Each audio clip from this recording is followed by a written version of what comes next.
отырған жерде біріміз көтермелейміз, қатты көтермелейміз жаңағыдай. Мен деген қонақ келгенде өлең айтқанды жек көрем. Мен сәл енді ұнамайды. Бірақ амал жоқ. Травмандай жүрегімде қалып қойды бай, удар ножом бай. Сөйтіп 2 апта 1 ай телефонды алып қоятын, кітап оқы деп. Біздің папамыз деген тұнып тұрған мотиватор екен, енді ғана түсіндік. Күйеуіміз болған кезде 3 бажа дейді ғой. Сол алтауымыз бүйтіп бірге тамақ ішіп, бір жерде сол бәрі тату болып, сосын одан кейін инешкалармен бірге қыдырып, шопинг жасап. Сосын қасына бардым да, жүгіріп шықтым бері. Сосын мен түсіндім, ай, мыналарға бір съемка жетпей жатыр ау дедім да, өзім ұйымдастыра салдым. Мамамыз өзі 3 қыз ағайынды жаңағы. Мамамыз 3 қыз болды. Сосын біз 3 қызбыз. Сендер 3 қызсыңдар. Папаларың жақында қыздар тоже 3. 3 ұл, 3 қыз.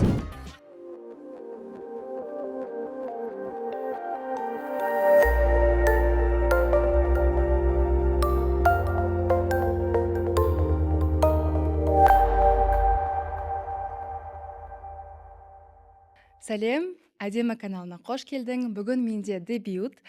Бүгін менің бірінші алғашқы подкастым. Сол подкаст менде өте әдемі, жылы, бір қыздар болып, өте ерекше болғалы жатыр. Өйткені бұл тақырып үйдің 3 қызы, яғни бір үйдің 3 қыздары болып жиналып отырмыз.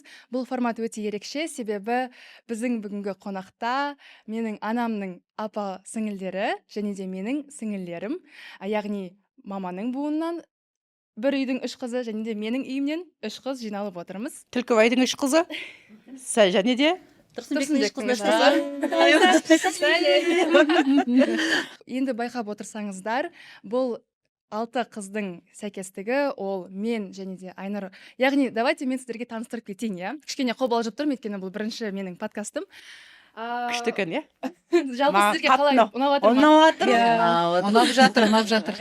Өте қызық. Бүгінгі менің подкастымның қонақтары таныстырып кетсем, маманың 2 сестрасы деп айта берейін.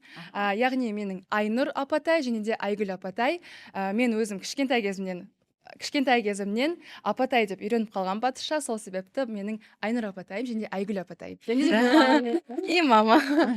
Ал оң жағымда менің 2 сіңілім, білетін боларсыздар, Айым және де Аяру. Және де мен. Енді сәйкестік. Қандай сәйкестік? Мен және де Айнұр апатай үйдің үлкен қыздары, Айгүл апатай және де Айым бізде үйдің 2-ші қыздары, орта қыздары, және де мама мен Аяру үйдің кішкентай қыздары. Кішкентай қыздар ұқсап келеміз өзіміз. Түріміз де, Біз оны орташылар айтқымыз келген, ұқсаймыз деп. Мінездерінде келеді. Менің ойымша бұл подкаст өте қызық болады, өйткені біздің қазақ отбасылары өте көп балалы отбасылар, және де менің ойымша біздің арамызда көрерменмен бірге бір ортақ тақырыптар болады, қызық оқиғалар болады. Мүмкін сіздерде де осындай оқиғалар болатын шығар. Сонымен бастайық. Сәйкестік болып қалуы мүмкін, иә? Өте қуаныштымыз, әдемі болып отырмыз сондай. Бізді бүгін бірінші рет подкаст деген нәрсені мен армандайтынмын. Енді мен өзі арманшыл адаммын. Сол подкасттың бірінші әдемі мені қонақ шақырғанда мен бақыттымын. Рахмет. Және жаныма жақын жандар отырсыңдар да. Рахмет. Әдемі, керемет идея. Басынан бастап айтатын болсақ, мен және Айым Аярудың арамыз 3-4 жас. Енді біз қазір былай қарасақ, подростковый возрасттан енді шығып жатырмыз. Аяру сен 14-тесің, мен 21-де. Бірақ біздің жас аралығымыз 3-4 жас болғанымен, біз арасында көз қарасымыз әртүрлі болады. Ал жалпы сіздерде қалай? Енді сіздер қазір өскенсіздер, уже отбасы бар, әрқайсының 5 балаларың бар деген сияқты, 3-4 балаларым бар. Сол туралы айтып кетсеңіздер. Мүмкін кішкентай кездеріңізде сіздер көз қарастарыңыз басқаша болды да, енді өсе келе бәріңнің ойларыңда бірдей. Сіздер айтасыздар ғой, кафеге барған кезде 3 түрлі тамақ заказ бересіздер. Сосын соны бөліп жейсіздер, попробовать ету үшін. Сол туралы айтсаңыздар. Мен ортаншы ретінде мен айтайын еше. Мен алдында апам бар, артында сіңілім бар ғой. Иә, сол кезде жаңағы сендердей кезімізде біреуміз студент болдық, біреуміз мектеп оқушысы болдық, біреуміз жаңа мектеп бітіріп жаттық, или оқып жаттық, бала болдық деген сияқты. Сол кезде жас ерекшеліктері бөлінеді қатты. Айнұр қаладан студент болып келген кезде жаңа әдемі, сұп-сұлу болып келген кезде аузымыз ашылып қарап, Айнұрдың жанында, Айнұрдың киімдерін кигіміз келіп, Айнұр сияқты шашымызды қиғымыз келіп, солай қызығатынбыз. Иә, ал мөлдір болса, Фото. Иә, ол кезде мындай кәдімгі карточка қағазда шығатын, сондай күтеміз. Оны көз алмай қарайсың, күнделіктің бірінші бетіне салып қоясың. Күнделік ұстайтынбыз. Қазір сендер күнделік ұстамайсыңдар, иә, тоже несі. онлайн. Иә, басқаша. Ал мөлдір ол кезде енді бір 6-7 оқыды, 4 оқиды ма, 5 оқиды ма, сондай уақыт кезі, иә. Айнұр студент болғанда мен 11 оқыдым, сен 7 оқыдың. Ол кезде енді мөлдір бөпе, моншаға барып арқасын сып, шашын өріп шашын Әдемі өріп, көйлек мектептегі, кигізбейсің. иә, таңертең мөлдір классындағы мектебіндегі ең сұлу адам болса екен деп, ең сұлу қыз болып жүрсе екен деп. басын дұрыстап кіргізсе, басында қалай қояды, басын бастаса әдемілеп не деп айтатын еді, түрің негізі мен түрімді Айгүл менің түріме толықтай қанағаттанбаған екен. Ол Кішкене, рас. иә, аянышты көзбен қараған екен. Сөйтіп қатты уайымдаған соншалықты күнде таңертең ұйқысын қиып 6:30-да ұйықтан тұрып, Айгүл түстен кейін оқиды, мен таңда оқимын. Сөйтіп мен таңертең сабаққа баратқанда дейді, оятам, шашымды өріп, түрімді әбден әдемілеп, Ақ кофта кигізіп. ақ кофта кигізіп, тап-таза қылып үтіктеп жібереді екен. Сөйтсе кейін өсе келе айтып отыр ғой, просто классында түрің кішкене онша емес деп қызып алатынсың. Мен өзімді, иә, білмеймін, әйтеуір өзімді енді сұлумын деп есептедім. Кішкентай кезімде сұлумын деп есептедім. Иә, Сосын сұлусың. былай болатын еще ана бізде шифонер болды ғой, Айнұр, киімдер тұратын, ортасы былай айна. Сол айнаға барып жаңағы жарты бетімді былай қоямын да, жарты бетімді. Сосын ана туштың бір рекламалары болатын, былай көз ғана көрініп Лореал тұратын. деген ба? Иә, бүйтіп тұрамын да, мен рекламаға түсетін қызбын ғой. Самооценка масқара. Иә, сосын еще жаңағы мөлдір сұлу емес деп ойлайтын, сөйтсем мөлдір сұлу екен. Сосын мөлдір сұлу қылғым келіп, бірақ енді Иә, бала кезімізде шашымды өріп жібереді, әдемілеп киіндіріп жібереді сабаққа. Сосын келгеннен кейін сұрайды, класстағылар не деп жатыр, шашыңды күшті өріпсің деп айтты ма деп. Сондай сұрақтар болады. мөлдір кішкентайынан сұлу ғой, бірақ мен сол мөлдірді қатты жақсы көргенмін ғой. Одан да әдемі болсыншы, одан да күшті болсыншы деген ой болған ғой енді. Бізде де ондай негізі көп болады, иә. Ну негізі иә бірақ қазір біз өстік, сол үшін де өзіміз білеміз не дұрыс не дұрыс емес. Бірақ мен кішкентай кезімде болғанда әдемі айым айтатын еді, дұрыстап киінсей, мынау не киген бомж сияқты болмашы деп әдемі айтатын еді маған. Не киемін, дұрыстап киін, шашын дұрыстап жу, шашын дұрыс. Айым айтатын еді, шашым неге май жу анда. Сосын әдемі айтады, бетін дұрыстап боя деп ұрсады. Бірақ қазір мен өстім, оны өзім білемін, не дұрыс емес Наоборот, екенін. мен айтамын дейді. Наоборот, мен оларға айтамын, дұрыстап бай істе деп. Менің ойымша үлкен қыз болғандықтан мен мысалы өзім 16-17 жасымда ғана енді ғана өсіп бастағанымды байқаған болатын. Оған дейін мен не макияж, мама рұқсат бермейтін, боянуға рұқсат бермейтін, шашымды там тушь шықсам, неге тушь жағасың деп андай бір ғой. Айым мен Аяру 12 жасынан бастап боянып бастады. Тиіспейді. Неге? Өйткені маған қарайды. Мен андай бір машинаның алдыңғы дөңгелегі сияқтымын да, қалай барам, олар да солай барады ғой. Мүмкін сізде де сондай Айнұр аптай да, сондай Мен енді болатын шығар сізге бала қарап. кезімде мен қатты жаңағы Айгүл мөлдірдің киіміне қараған жоқпын. Мен сол тамақ істедім ғой деймін, тамақ істеп, анау тряпка, кухняның тряпкаларын жуу, сондай болды ғой деймін жұмыстарым. Тазалыққа қараңыз. Киімдері мен қарай бастаған кездерім где-то бір 17 жасымда қарай бастадым. Мамамыз қайтыс болған соң қарай бастадым бұларға. Айгүлге, мөлдірге уже жүрегім ауырып, сол кезден бастап қарай бастадым. Жаңа оқуларына бардық. Тағы да не, сол кездерде қарай бастадым. Оған шейін жаңа киіміне неге қарамаппын. Мен үйде Айнұр, иә. тамақты дәмді пісіретінмін, сол тамақ пісіріп жүрдім ғой деймін. Қазір де Айнұрдың тамақты Иә, дәмді Айнұр аптай. жақсы көремін Иә, пісіргенді. Айнұр аптайдың тамағы ең күшті тамақ. Айнұр аптай үйіне Сол- барғымыз келіп тұрады бәріміз. Шамасы сол бала кезден болады ғой деймін. Өйткені Айгүл, мен мысалы әлі күнге шейін ешкім шашын өре алмаймын, ешкім шашын тарай алмаймын. Айгүл бізде Қостанайда тұрды. Айгүл екеуміз Астанада тұрдық қой енді. Қостанайдан қыдырып келген кезде каждый раз есіңде ме, шаштарымыз жөндеп қоятын еді ғой, күшті. Осы үлкенбіз ғой, ол кезде 20-дан астық, иә. Сендер үшін Келіп ыңқиша өретінен ғой, керемет өрет. Сосын жаңағы әрқатай кафемізге барамыз, тамағымыз ішеміз, келген сайын шашымызды өріп беретін. Сол бала кезде бұның өзінің сондай несі болған ғой, өнері.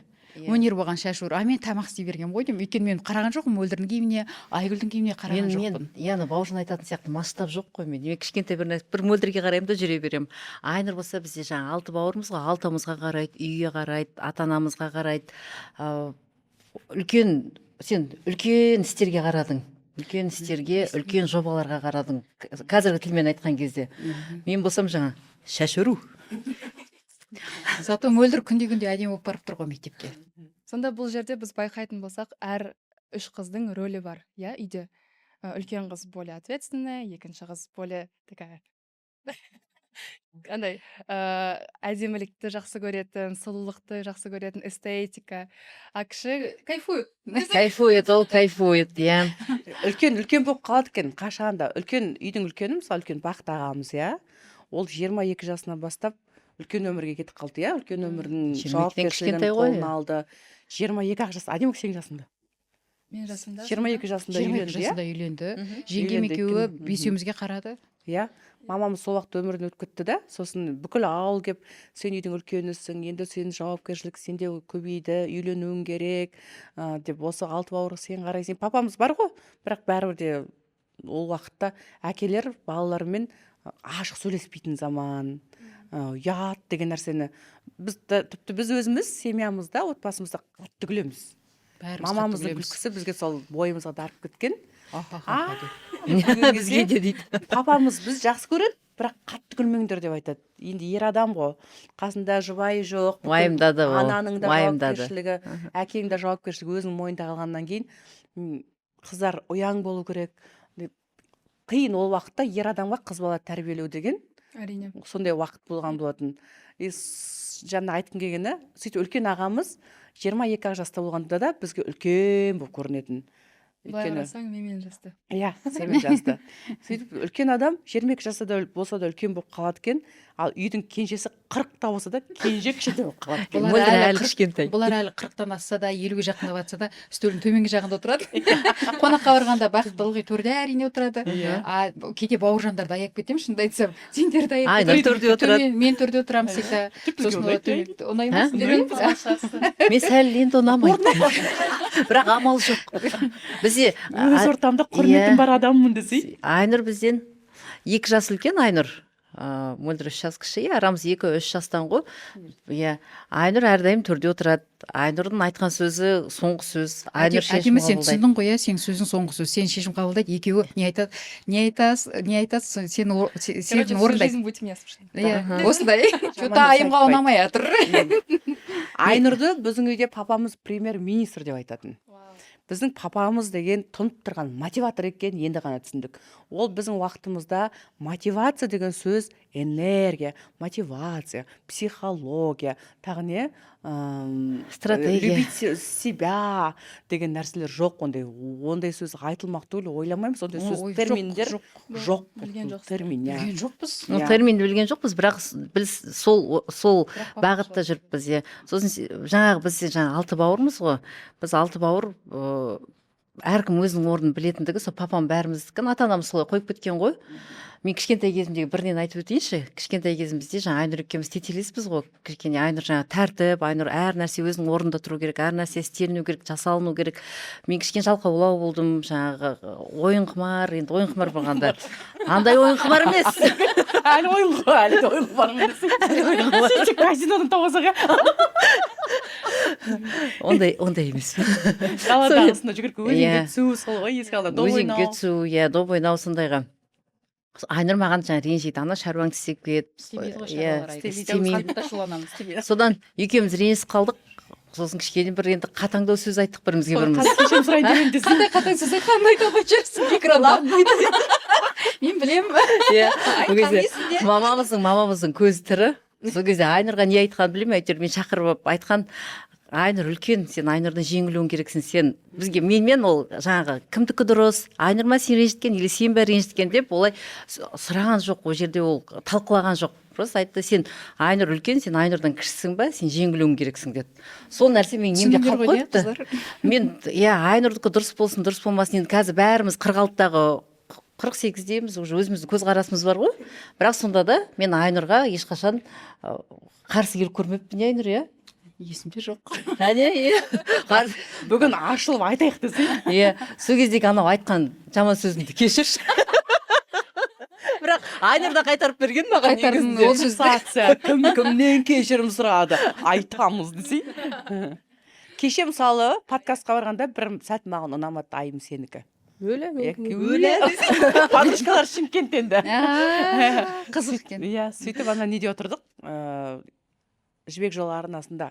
Сөйтіп әдемі попросить етті, Айым, давай орынмен ауысайықшы деп. Сөйтіп Айым де отырып алдым. Сол кезде сен даже ойланбасаң орныңнан атып тұрып орныңды беруің керексің, хорошо, болашақта. сосын кейін подкастта отырғанда осы бір сәтті айтасың 48-ге келген кезде.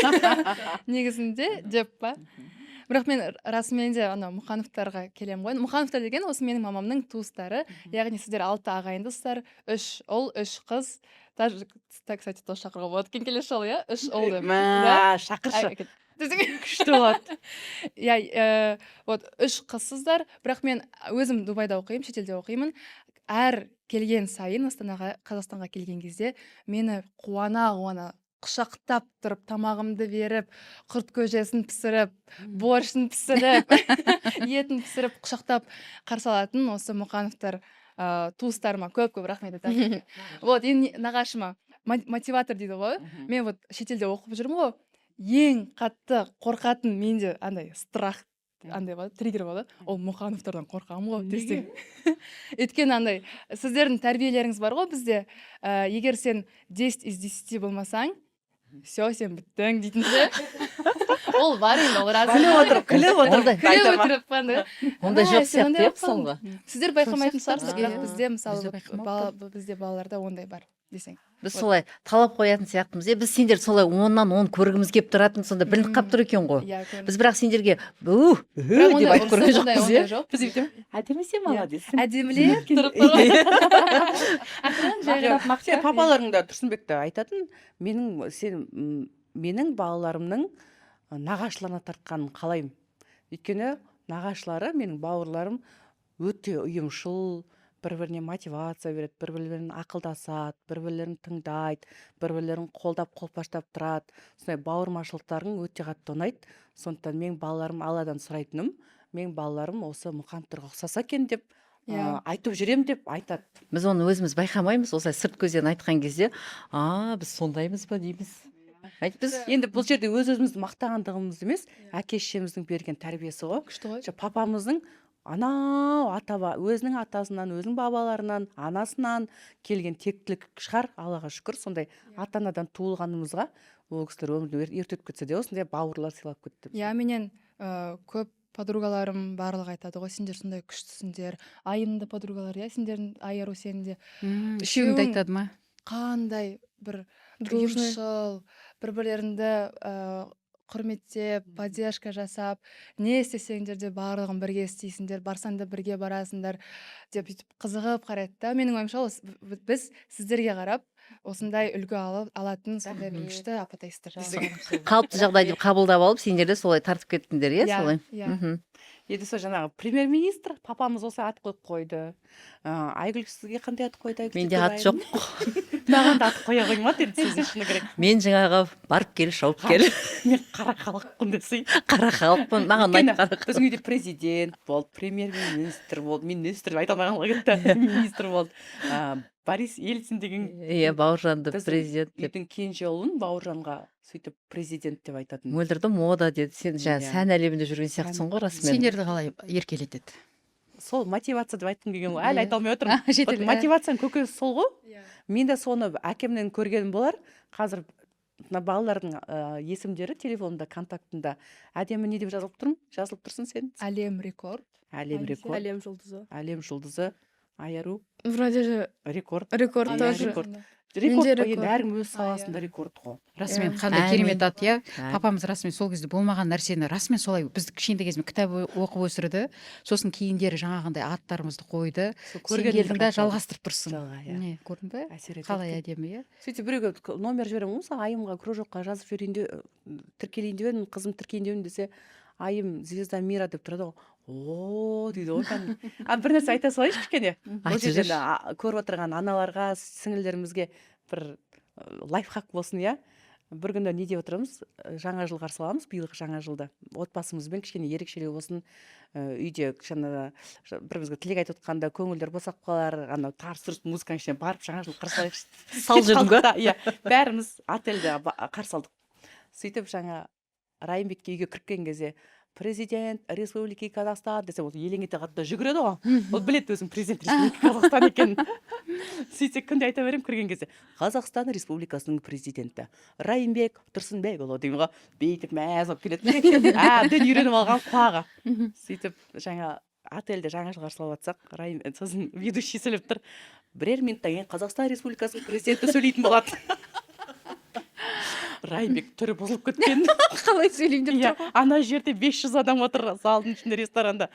Сөйтіп уайымды күткен түрі бұзылып бүйтіп қорқып отыр. Біз түсінбейміз, не үшін уайымдап отыр мына. Өрсен Иә, сен қалған миына кіріп кеткен ғой. Сөйтсе біраздан кейін андай үлкен экран қосылады. Қазақстан Республикасының президенті Қасым Жомарт Кемелұлы сөйлеп жатады. Сөйтсе деп түрі бұзылып жібекке қарап, тәте мен шошып кеттім, қазір мен сөйлейін деп жатырмын ба деп. Сол сияқты құрметті келіншектер, көріп жатқан сіңілдеріміз, балаларыңызға барынша жақсы атау қоя беріңіздер деп айтқым келеді. Мысалы, Айнұрдың баласы Азиз. Айзға біз крутой бизнесмен деп айтамыз. Ол деген бай, қазір ақшасы көп. Кім еді тағыдан бір пачка ақша түсіріп жүретін Азиз емес пе? Абдулазиз ғой, қатар-қатарға. ғой. Иә. Ақша түсіріп. Айгүлдің иә. Дастан деген баласын айтамыз. Енді кім деп айтатын едік, тоже бизнесмен деп айтамыз. Иә, бұл Айнұрдың баласы ғой ол. Ол Дастан Мен менің балам. Дастан Сары әдеп ол екеуі, Әдемі мен екен. сары балаларым бай болады, бақытты болады, бұлар деген ғылымның адамы деп айтып жүреді сөйтіп. айтатын ақылды. Менің балаларым ақылды, сарылар. в общем жақсы сөйлеу керек. Жақсы, иә, сол, в общем, папамыздан В общем, жақсы көргенімізді көреді. қайталап Иә, жатырмыз. басқа темаға кетіп қалдық Иә. десең. Мгм. Абылай, сіздер енді қазір енді өстіңіздер, біз сіздерге қарап жүрміз. Біздің енді көзімізде бәрібір де сіздер үлкен апатайларсыздар, біздің тәтелерімізсіздер. Біз Айгүл аптаймен кофе ішкенді жақсы көреміз, Айнұр аптаймен осы жақында бастадық. Мамамен де кешке қарай шай ішкенді жақсы көреміз. Бірақ сонымен де андай болады ма сіздерде кішкентай кездегі сіздердің қатынастарыңыз қазіргі кезде кішкене бір өзгеріп, немесе бұрындары осындай күшті болған еді, қазірде осы сәттерді қайталасақ деген бір сондай болды ма? Енді қазір өстік, бәріміздің семьямыз бар, кішкене әңгімеміз өзгереді әрине. Бала кездегі әңгіме басқаша, қазіргі әңгіме басқаша дегендей. Бірақ енді білмеймін, бұрынғыны қатты сағынып, не істейміз, осы өмірімізге мәз болып, разы болып жүрміз. Есімізге түсіріп, енді тырқылдап күлетін кезде күліп аламыз балалық шағымызды, әрине. Бізде жаңағы ылғи да ана былай ғой, енді қазір бізде жаңағы жасымыз қатарлас, өмірімізді қатарлас келе жатырмыз ғой, бірақ біздің жаңағы басымыз қосқан расымен өнер, жаңағы мамамыз өнер адам болғандықтан бізде өнермен ортақ бір тіл табысамыз. Отырған жерде күшті ән айтамыз, отырған жерімізді өнермен ортақтастырған кезде тіпті ғажап болып кетеді. Соны айтайын дегенім ғой. Негізі жаңағы балаларымды мөлдір қай-қайсымыз болса да, Айнұрдың баласы, біздің барлығымыз балаларымызды міндетті түрде өнерге міндетті түрде жіберіп аламыз. Ол әнші болып кетсін, биші болып кетсін деген емес, міндетті түрде жібереміз. Сол кезде балалардың бір ортақ тақырыбы болады. Қазір сендер мысалға біз үшеуміз қатарлас болғанмен де, сендер қазір үшеуің үш буында отырсыңдар. Біреуің студентсіңдер, біреуің оқушы, біреуің жасөспірім балаларсыңдар ғой. Бірақ ортақ нәрселер сендер жаңағы би, иә, қазіргі, иә. Өнер. Сол Біздің жер басымызды сонда қосып отқан сонда өнер, өнер. ол өнерді көрсетіп отқан ол сіздер десең. жаңағы Сосын бар ғой сіздердің маған ұнайтыны еще отырған жерлеріңіз андай бір өлең шығаратын бар ғой. Ақындық. Маған сол ұнайды. Мен өзім ондай қатты ондай өнерім жоқ. Бірақ андай қарап айтқан кезде тамсанып отырамын. иә, өлең шығаратыным бар, бірақ мына жер кішкене тар. Қыста болады далада қар. Иә. Үйленгенде адамдар айтады жарын. Мен балам өсіп тұр да, қазір 25-ге толады, үйленсе екен деп, мына миымда тұрған соң жарды көбірек айтатын болып па деп. Салмақ. Ол, иә, біріміз, сосын бір жақсы жеріміз, отырған жерде біріміз көтермелейміз, қатты көтермелейміз жаңағыдай. Дым күлкінші болмаса да күліп, жақсы көріп тұрамыз да, ол күлген сайын мен шабыт алып, жаңағыдай ән шығарып кетемін. Айгүлдің өзінің аудиториясы, көрермендері бар, ол 5 бауыры. Иә, өзім 5 бауырым бар, мен 5 бауырым. 5 бауырына таралғандар, сіздер жақсы көріп тұрасыңдар ғой. Бәріміз Айгүлдің аузына қарап отырамыз ғой. Содан шабыт аламын 5 бауырымды. Біздің Айнұр, Айгүлдер барған жерге енді біздің өзіміздің ортамызда болып қалды ғой арасында. Мен подружкаларым Айнұр мен Айгүлдің подружкасы болып кетеді. Сөйтіп, сенде көп қой, біз бөліп аламыз. Осы Айнұр мен Айгүл жақсы көріп кетеді. Сен бос емессің ғой ылғи да. Сол үшін ба? Сен бос емес болған соң. Бір күні қарасам өздері кафеде күшті шай ішіп отырады, үйлерінде қонақ болып жүреді. Ол бізде де ондай болады, И сол подружкаларым айтады, мөлдір сен ренжіме, сенен көрсең апаларыңды жақсы көреміз дейді ғой. Рахмет мөлдірдің достарына, бізді көтермелеп жатқан достарына рахмет. Бала кезімізде тағы бір есте қалған сәт, свет соңып қалатын бізде, иә. Свет соңып қалатын біздің 90-шы жылдары, иә, барлық елде сондай жағдай барлық болды. ел бойынша Қазақстан сондай бойынша. заманда болды. И свет соңып қалған уақытта ортада кішкентай ғана майшам жанып тұрады. кішкентай ғана отпен. И сол жан жағында домалақ столда отырып аламыз барлығымыз. Үйде аспаптың түрі бар. Мамамыз музыкант болған кісі. Ешкімге былай үйірмеге барған деген атымыз болмаса, былай мамамыз жеке музыкант отырып болып, үйреткен. иә, ондай уақыты болған жоқ. Әркім өзіміз тыпырлап өмір сүре бердік. Кешке қарай отырамыз да қолымызға гитара ұстап аламыз, домбыра ұстап аламыз, ән айтамыз. Сол сәт күшті, иә? Сол өлеңдерді ауылда көше әндері деп айтады ғой, соның барлығын жаттап алады. Мөлдір 4 оқитын кезінде өлең айтқан. Өзімді сүйгіздім басқаға. Мен деген қонақ келгенде өлең айтқанды жек көрем. Мен өмірімде ән айтамын деп ойлаған жоқпын. Сөз шыны керек, біз 6 ағайымыз, 6 ағайынның ішіндегі ең өлең айтпайтын, ән айтпайтын мен едім. Сөйтіп, Бауыржан екеумізді заставить етіп тұрып өлең айтасыңдар деп қонақ келген кезде ән айтып беру ол дәстүрге айналған. Прикинь, Айару үйге қонақ келгенде сен ана орындықтың үстіне отырғызып қой, өлең айтшы десе айтасың ба?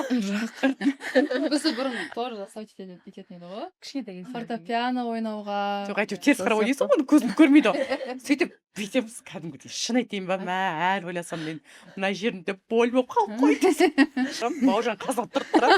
2 жас кіші. Сөйтіп Бауыржан өлең айтады. Осында отырған бәріміз, жиналған жасымыз кәріміз, осында отырған бір қызға ғашықпын деген өлең бар еді ғой. Иә, бар, көше әнді. Бірінші сондай ән. Сөйтсем мен ойнап отырамын да көзіме жас. Вот в кого Айару такая. яғни 2 жыл бұрын ба мен тоже андай қатты өнер дегенде андай ән айтпаймын, аспап ойнамаймын. Сосын бір кезде мама өзімен укулеле ұстап жүреді всегда. Андай кішкентай гитара бар ғой. Соны ұстап жүреді. Түркістанда болғанда мен андай бір үйреніп алғанмын ғой, кішкентай андай ең оңай өлең үйреніп алғанмын. Сосын өзім ойнап жүргенде мама айтады, бәрін андай көрсетсе бәріне дейді. Мен айтамын, жоқ мама, мен не хочу. Жоқ, көрсет дейді, заставила. Еще Бәріміз бәрі қарап тұр маған, тишина. Қарап тұр. Ойнағанда дың-дың. Еще үстінен қосып Өлең айт. Сол ойнап өлең айт дейді. Сосын жыр айттым да. Сосын өлең айтқанда сонда қас укулеле үйде тұр ғой, сол қарағанда сол кіргім келеді, сол травма андай жүрегімде қалып қойды бай, удар ножом бай. мөлдір балалық кездегі өшін сенен алған екен ғой. Соңынан жылап отыр, бірақ соңынан айтып болды, иә? деп соңында Не, екі үйдің екі келіншек қызы ұқсап тұр міне. Иә, ұқсап тұрсыңдар, екі жақтан жылап. Өмірге деген өкпелерін білдік. Айгүл бізде неше түрлі инструменттерді ойнады ансамбльде. Флейта, баян. Сосын кейіндері үлкен болғанда тағы да бір ансамбль құрдық, есейгенде. Қобыз тартатын адам керек болды. Қобызды Айгүл тартты. Иә. Қандай инструмент болса соны Сондықтан тәтелерің анау-мынау емес, бүкіл инструментті ойнаған ғой. Нағыз өнер адам болу керек едің, иә. сізге Бізде сол актрисаға кезде бару керек. таңдау жоқ мамандық. Папа мамамыз қандай оқуға айтылады, соған түсеміз. Мен педагогикалыққа бардым, Айгүл экономистқа барды, Мөлдір экономистқа барды. Тіптен келмейтін нәрселерге келді. Мысалға ініміз керемет журналист болатын еді Бауыржан. Оның арманы, бірақтан да нефтехимияға түсті ол. Сол секілді енді бізде сол кезде біздің заманымыз сондай болды. Енді салыстырып жатырмыз ғой қазір. Таңдамаймыз, қайсыған түсеміз, қайсыған түсесің деп айтады, соны тыңдаймыз, түсеміз. Сосын бізде мойнымызда сондай жауапкершілік. Айнұр жаңа педагогикада оқыды ма? Айнұр 18 жасынан бастап мұғалім болды. Айнұр 17 жасында оқуға түсті. 18-ге толмай мұғалім болды. 18-ге толмай болды. 17 жасында бірінші курс аяқтап келгенше анамыз қайтыс болды да, папамыздың шешімімен Айнұр сырттай оқуға ауысып, мектепте мұғалім болу керек болды. Ол тоже баламен ақылдасылмайды. Әкеміз қалай шешім қабылдайды, солай 17-ге Айнұр толған жоқ әлі сентябрьде. Мұғалім 17-де кім бар? Айып. Ауылдық жер. Мектепте мұғалім боласың дейді. Бастауыш класс. Бірінші класқа 20-25 баланы жетектеп алып коллективқа кіресің. Бәленбай пәннің мұғалімі. 1 сентябрьда бардым мектепке мұғалім болып. Ата-аналар бар алдынан. Ой, ешқандай оқуым жоқ, тоқуым жоқ. Әйтеуір солай жұмыс істедім. Бізді қандай мамандыққа оқытты, сол мамандықта біз жауапкершілікпен жұмыс істеп шықтық. Жаңа Айнұр сондай күшті мұғалім болды. Айнұрды қазірге дейін Айнұр инстаграмда қарап қаламын ғой, Айнұр апай, Айнұр Түлкібаевна, біз сізді жақсы көреміз, сіз сондай сұлусыз, сондай әдемісіз деп комментарийда мен оқып қалып жатамын. жекеме де жазатын балалар жазып тұрады, тауып алады мені. Сол бізді қандай мамандыққа берді, мен де жаңағы экономикалық факультетке берді, мен бухгалтер болып нан тауып қазір жүрмін. Мөлдір де сол Айгүлдің анаусын айтты маған, студент болып сол университетте мұғалім болып қалған ғой. Енді біз Торғай облысынан шыққанбыз, ол жақтағы бір орыс көрмей өскендер. қара халық жамандаңдар, иә. Бала кезімізде орыс кетті қорқытатын бізді. Орыс келсе ол бөжей кіріп жатыр деп ойлайтынбыз. Иә. Сөйтіп Содан жаңағы енді мен көне беремін ғой, айым-ау, орташа қыз. Жаңағы солай болып мен экономикалық факультет бітірдім. 4 жыл оқып бітірдім. Бітіргеннен кейін мен жаңағы кафедра меңгерушісі мені жұмысқа алды.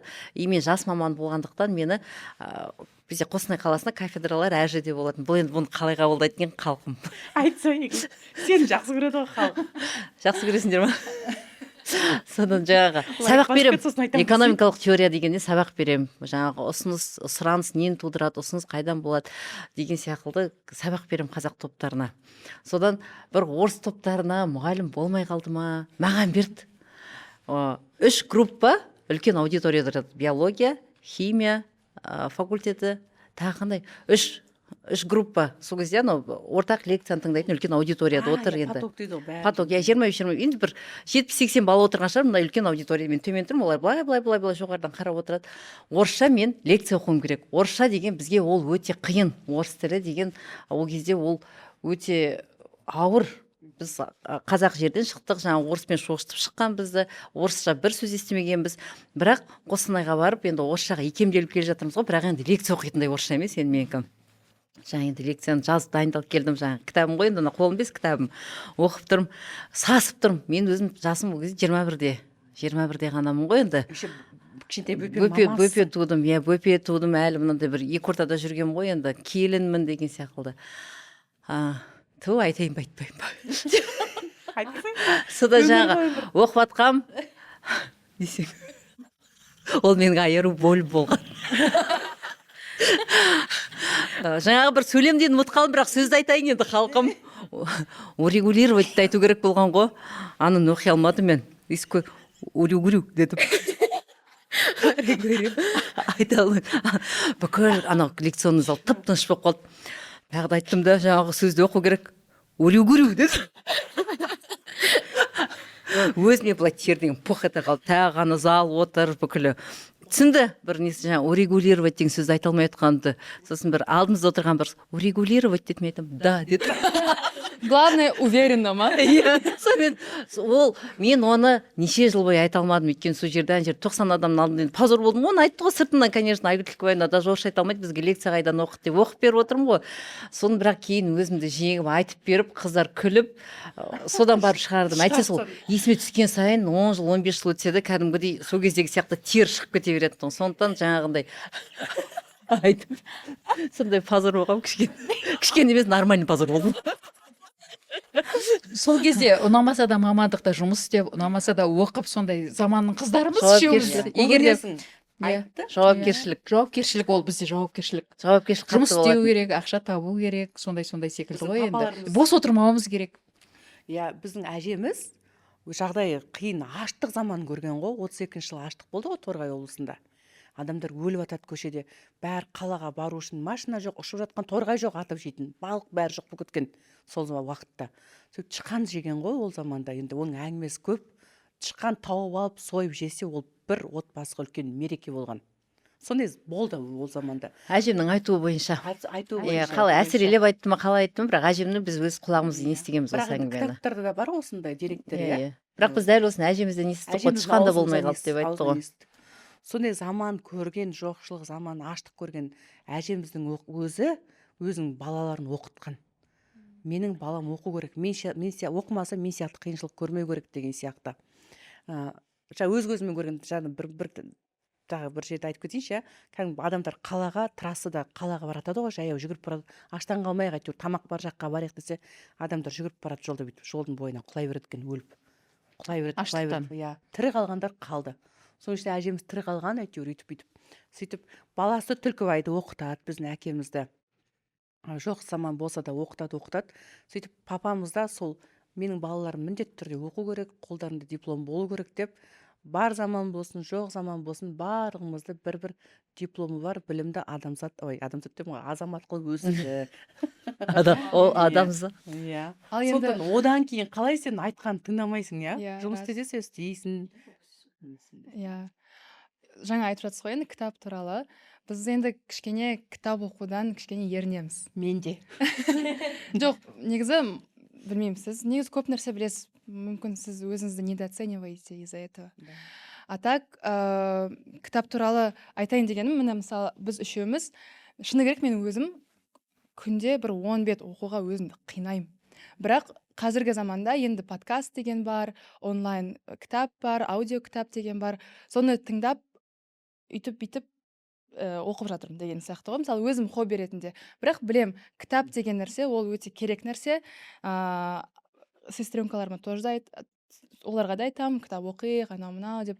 Дейді да, сосын сонымен қалады. Бірақ уақыт өте келе, мен мысалы қазір 21-ге толдым.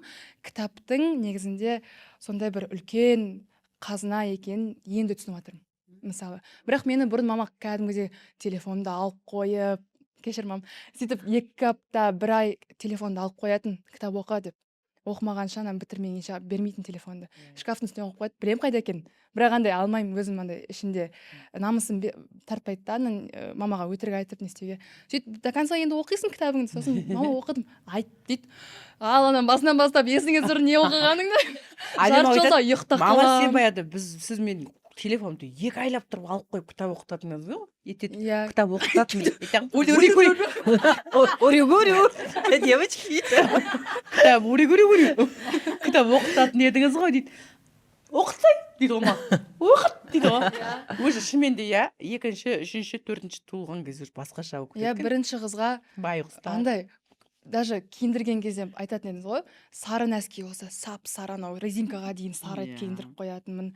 Розовый болса бүкіл анау нәски сақина бәрін розовый етіп әдемі етіп қоятын. Бір кезде айым қалай туылды, сонымен мен бүкіл киімдерім айымға кетті.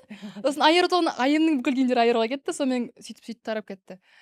Сол менің ойымша бірінші қызға больше внимания, больше ответственность, да, бүкіл Дұрыс айтасың, біз барлығы Айгүл екеумізде кітап жоқ. оқу барлығы сол маған бүкіл үйірмеге қатысу, уақытымды тиімді пайдалан деп бәрін айттыңыз да, сосын айымға келгенде шаршап қалдыңыз ба, білмеймін. Сосын енді мен айтамын, тіпті мынау видео бар ғой, Айарудың, нет, ты будешь танцевать деген. Сол негізі маманың берген тәртібі ғой біздің. Мамам мысалы қазір Айаруға вообще ұрыспайды, айымға вообще ұрыспайды. Маған да ұрыспайды, бірақ маған уже анау басында 5 жыл бүйтіп ұрып тастағанда сол травманы бүйтіп айымға беріп отырмын. бірақ қазір тіге береді что вот мама қатты бізге ұрыспайды, бірақ кішкентай кезінде мен 8 жасымда болғанда мама былай айтатын еді кітап оқы деп, бірақ қатты айтпайтын еді. Сен қазір айтып жатрсың, то что ұрсып телефон алады, бірақ мама мен кішкентай кезімде алмаған, сол үшін әдемі айтқан, мен телефонды алып қояды, айтады осы кітапты оқы, сосын маған мазмұнын айтып бересің, сосын дұрыс айтпасаң басқа кітапты беремін, соны оқисың деп. Потом майым екеуміз отырамыз, не істейміз, өйткені мы не хотим читать, не істейміз деп, потом әдемі айтады, тез айт, еще шашымызды өріп отырады. Сосын айым андай әдемі отвлекать етеді да, мен кітапты айтады ғой мазмұндау деп. Сосын әдемі қарамай тұрғанда сол кітапты қараймын да, өтірік оқи саламын. Настя вот это сказала, все дейін да, а мен оқымадым кітапты. Потом әдемі айтады, ладно, телефон береді да, потом так повторяется. И мен алдадыңдар ма не? Это вот такая система была. Ну, болды. Сол, бірақ мама бізге қатты ұрыспаса да, әдемі маған всю жизнь ұрысқан кішкентай кезімде. Бірақ қазір айтпайды, өйткені қазір андай өсіп серьезно не воспринимаем, бірақ кішкентай кезімізде әдемі бізге қатты қарайтын еді. Әдемі қандай күшті сестра болған, иә? Менің ойымша мен вот шетелге оқуға барғанға дейін мен сендерге қатты қарап, иә, сендерді бүйтіп былай ұстадым ғой. Жоқ, киімдеріне бүкіл бір жері кішкене кір болып қалса, мынау не қызбасыңмен деп, шашың май деп жаңа Айар айтып жатыр ғой. Сосын қалай кеттім шетелге, екеуі бірге подружка болып алған. сосын мен үйге келемін ғой, екеуі кафеге барып келеді, анау мынау, мен айтамын, мен ше десем, ой деп ұмытып кетеміз ғой. Бірақ қазір енді үйдеміз, үшеуміз сол өнер жағымен де болсын, өзіміз де жақсы көреміз, жай ғана шығып, тамақ ішіп, кофе ішіп, сөйтіп әңгіме ал мен айтқанды. сендерге айтайын, әдем оқыту мен оқытқам негізінде. Мен оқытқанда басында ғана бір рет мөлдірге айттым, мынандай керек деп. Мектепке барып жүрмін, бірінші классқа мөлдір туып жатыр, айым туып жатыр, айару, айымды садикке апарулары керек. Айару кішкентай құндақтағы әдем қаралмай қалды бірінші класста. Сосын мен әдем қатты жақсы көретінмін. 1 сентябрьда жұмыстан сұранып тұрып, ана 1 сентябрь білім күніне бардым. Сосын мәз болып апайынан бір ай, екі ай өткеннен кейін апайын көріп қалдым, білмеймін мектепке бардым ба, әдем қалай оқып жатыр дегенде кішкене бүйтті. Өйткені мен түсініп тұрмын, мөлдір жаңағы сен садикке, сен ең туылғансың 1 классқа барғанда, сондай болды. Сосын әдемі маған келетін, ол кезде ешкім тұрмайды астына туыстарда, мен ғана тұрам. Менің үйім бұған енді керемет болатын. Айнұр Апатайға барам. Сосын бір күні кітап оқыттым. Кітап оқытып андай минутаға оқиды ғой сөздер. Соны қайта мақтасам, одан сайын рахаттанып оқиды екен. Внимание жетпей жатыр үйінде. Сен оқы, мен сені мақтаймын деген сөз жоқ та. Әкеше сосын мөлдірге айтты, мөлдір мақтау керек әдемі оқыды. Былай 1 минутта үлкейтіп оқу үшін сөзді. Сосын мөлдір содан кейін бірден сені неге апарды, кружокқа таси бастады. Қалияш апайға таси бастады. Бірден содан кейін. Сосын әдемі көрдің бе, мен сені оқыттым, қыздарды оқытып, қинап. Иә, солай болды. Жаңа кітап жөніндегі сұрағыңды нетіп жіберейін, иә? Кітап оқып, жаңағы кітап оқы деген қазірде ол талап, біздің кезімізде ол кітап оқу, жаңа сен айтқан сияқты интернет жоқ, телефон жоқ, кітап оқу бізге үлкен ғанибет болған. Бізде үйімізде үлкен библиотека болды, кітапхана болды ата-анамыздың. Бізге бірақ көп кітап оқығансың, Айнұр. Мен оқыдым, тоқтамай оқыдым. Прям жақсы көріп, махаббатпен оқыдым. Мен тоқтамайтын. Маған даже мамам ұрсатын, осы кітап оқи береді деп. Қатты ұрсатын. Мен қатты жақсы көретінмін. Ана кітап библиотекадан шықпаймын, бара берем, алып келе берем. Мен рахаттан, мына жерім рахаттанатын оқығанда. Әлі күнге дейін. Жоқ, қазір оқымаймын. Қазір уже, не ғой, забота көп қой уже. Сосын мынау сендер түсінемін, әлеуметтік желіге мен өзім кіріп кетемін, кітап оқымаймын енді қазір. Ананы қарайсың, рахаттан, анау бар, мынау бар, иә. Балалар қазірге енді қиын, сендерге жылтыраған дүние көп. Біздікіндей емес. Бірақ негізі былай қарасаң, ол тегін нәрсе. Кітап деген ол қазір аудиокнига бар, тіпті біздің үйде қаншама полкада неше түрлі кітаптар бар деген сияқты. Кітапханалар ашық тұр, тегін. Иә. Бірақ соны біз қолданбаймыз десе. Сол кітап оқуды дұрыстап қолға алу керек. Мен Айнұр Аптайға барамын. Иә, Айнұр Аптайға барасың. Маған келіңдер. 1 минутқа бір неше сөз оқитын деп. Жарыстырақ. Бірақ негізі соның арқасында мен мысалы бұрын бастауышта 1-ші орын алатынмын. Әні. Сол бір не болды да, итеріп жүру керек та баланы кішкене басында. Сенде қыз баласының жауапкершілігің бар, шамалы ғана итеріп жүру керек та, көріп қалу керек. Әдемі оқып кетуіне күшті көмектесті. Бауыржан бір күні, енді шынымен де жаңа бала туа бердік. Сөйтіп айым кішкентай кезінде ұйықтамайды. Сөйтіп Бауыржан деген ініміз бар, Бауыржан нағашыларың күнде жұмыстан шығады, үйден кешкі асын шығады да, кешкі сағат 11-де анау жақтан сол жағалаудан оң жағалауға біздің үйге келеді. Біз ол кезде вокзал жақта тұрамыз. Айымды алып кетеді. Сен демалсын деп па? Ұйықтату үшін. Қаланы 40 минут 1 сағат айналып жүре береді. Айым тек машинаға мінгенде ғана ұйықтайды. Сөйтіп күнде басқа жұмыс жоқ сияқты. Содан айым ұйықтатады да, ұйықтаватқан қалып әкеп төсекке салып. Кішкентай кезінен бұзық болған ғой, анау неде жататын, құндақта жататын, бесіктің ортасында ілініп тұрады ғой люлька. Кішкентай кезінде былай жатады ғой бала құндақта. Бүйтіп өзін тербететін ананы. Біз ана қараңдар, өзін тербетіп жатыр. Мынаны қараңдар деп айтатынбыз. Сосын барып ана кухня бар, общежитие тұрасыңдар онда. Сол общежитиеда жаңа тамақ пісіріп жатасың, оны диванға орап қоясың, күшті орайсың ғой сен баланы. Құндақтап, үй таптаза тамағы пісірулі, сен жатасың, құндақтасың, шыңғырып жатасың, пищать етіп жатасың. Деп сені бәрі есту керек па, бірдеңе жыламайсың, ештеңе жоқ, жай просто деп шыңғырып. Мөлдір айтады, құлағым уже ауырды деп, оны тыңдай алмайсың, кішкентай бөпесің ғой, тыңдап ана тоқтай алмайсың, жыламайсың.